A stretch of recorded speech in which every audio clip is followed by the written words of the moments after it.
Assalamualaikum warahmatullahi wabarakatuh. Salam sejahtera untuk kita semua.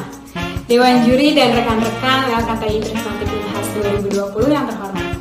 Sebagaimana yang telah kita ketahui, penggunaan teknologi telah menyentuh berbagai sektor kehidupan, termasuk sektor ekonomi. Makanya, kita sering mendengar istilah ekonomi digital. Dalam penerapan ekonomi digital, konsumen seringkali memberikan data pribadinya secara cuma-cuma kepada korporasi dengan alasan agar korporasi mendapatkan umpan balik yang sesuai dengan apa yang ada di lapangan sehingga dapat meningkatkan kualitas pelayanan mereka. Namun sedihnya, ketika data-data pribadi ini terletak di tangan oknum yang tidak bertanggung jawab, hal ini akan menyebabkan beberapa bahaya yang dapat dirasakan oleh individu pemilik data pribadi itu sendiri maupun orang lain. Maka dari itu, saya Fitri Hairunisa dan rekan saya Lanul Larasati dari UPN Veteran Jakarta melakukan riset dengan judul Optimalisasi Hukum dan Perundang-undangan Perlindungan Data Privasi dalam Big Data pada era ekonomi digital di Indonesia. Mari kita masuk ke pembahasan. Di tahun 2017 terdapat setidaknya 53% perusahaan dari seluruh dunia yang menggunakan Big Data.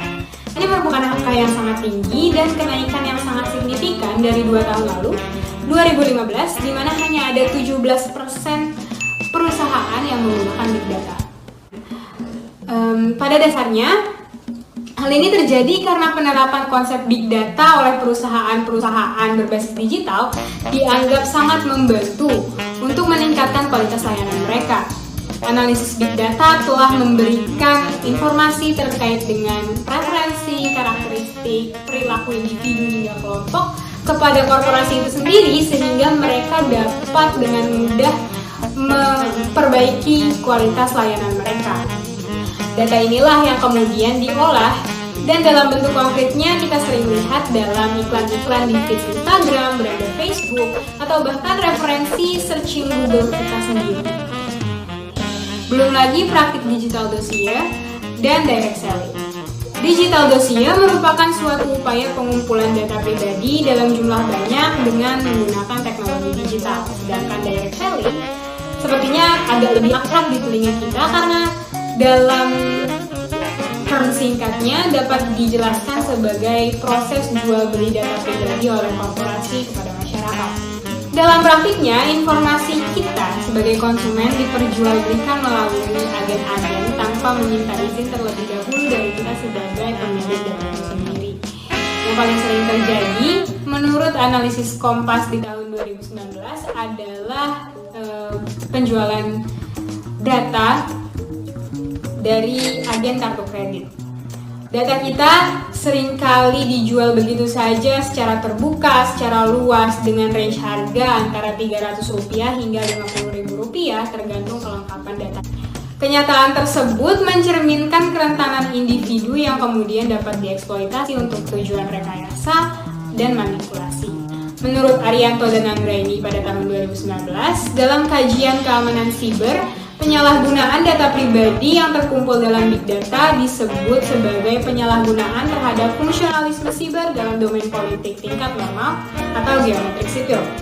Penyalahgunaan ini berpotensi menimbulkan kejahatan siber yang cenderung mengarah kepada serangan terhadap fasilitas internet sipil seperti website, jebolnya akun nasabah bank, pencurian data untuk motif ekonomi sebagaimana yang tadi disebutkan dalam direct selling, penyebaran identitas pribadi, kejahatan terhadap aktivitas sosial media, dan lain-lain yang sangat mempengaruhi kehidupan sosial kita sendiri.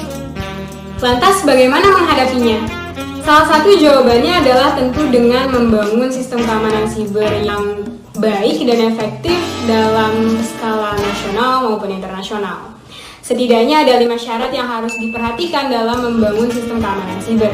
Yang pertama, adanya kepastian hukum berupa undang-undang kejahatan siber yang terintegrasi dan tidak bersifat sektoral sehingga regulasi cenderung tidak bersifat tercecer.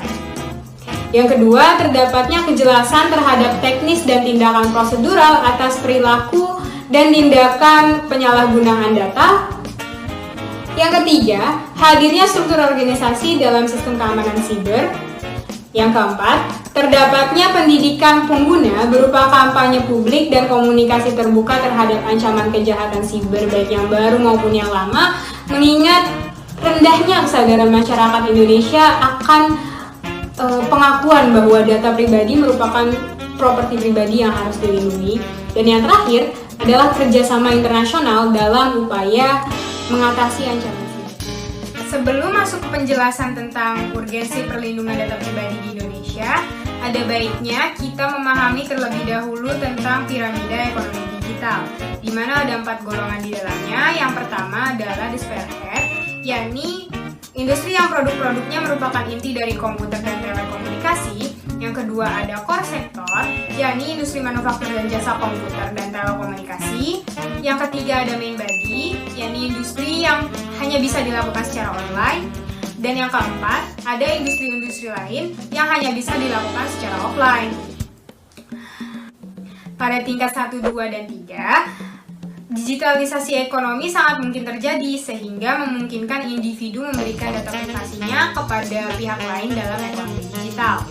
Selain itu, terdapat beberapa alasan lain terkait dengan urgensi dari RUU PDP ini untuk segera disahkan. Yang pertama, perkembangan teknologi yang tidak diimbangi dengan regulasi akan menyebabkan potensi tindak kejahatan meningkat. Yang kedua, hingga saat ini Indonesia hanya memiliki regulasi yang terfragmentasi dalam bidang perlindungan data privasi. Yang ketiga, pengaturan data pribadi di Indonesia masih belum seefisien di negara-negara lain di dunia.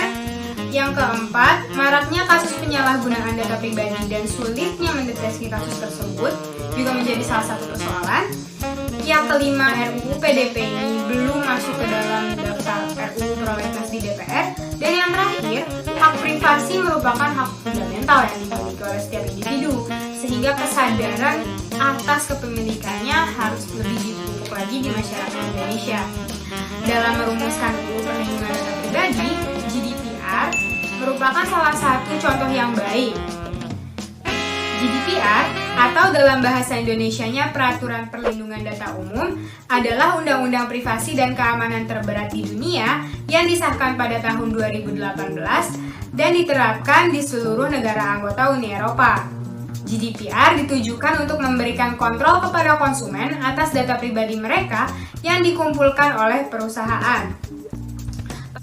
Pada penerapannya, GDPR telah mempermudah proses tracking kasus penyalahgunaan data pribadi, sehingga model ini dengan sedikit modifikasi yang disesuaikan dengan kondisi kultural di Indonesia, diharapkan dapat menjadi salah satu acuan bagi regulasi perlindungan data pribadi di Indonesia. Sebagai penutup, hasil riset ini telah mengemukakan beberapa saran. Yang pertama, hukum di bidang perlindungan data privasi harus setidaknya memenuhi 2 kriteria, yaitu dapat melindungi data privasi secara nasional maupun internasional, dan mampu mendukung ekonomi digital. Kedua, RUU PDP ini harus segera direalisasikan guna melindungi data pribadi masyarakat dan konsumen dalam peraturan yang terintegrasi dan tidak terfragmentasi. Selain upaya pemerintah, kesadaran masyarakat juga harus ditanamkan sehingga tercipta sinergi dan kesepahaman antara pemerintah dan masyarakat dalam melindungi data privasi. Sekian penjelasan hasil riset kami, semoga bermanfaat untuk kita semua. Wassalamualaikum warahmatullahi wabarakatuh.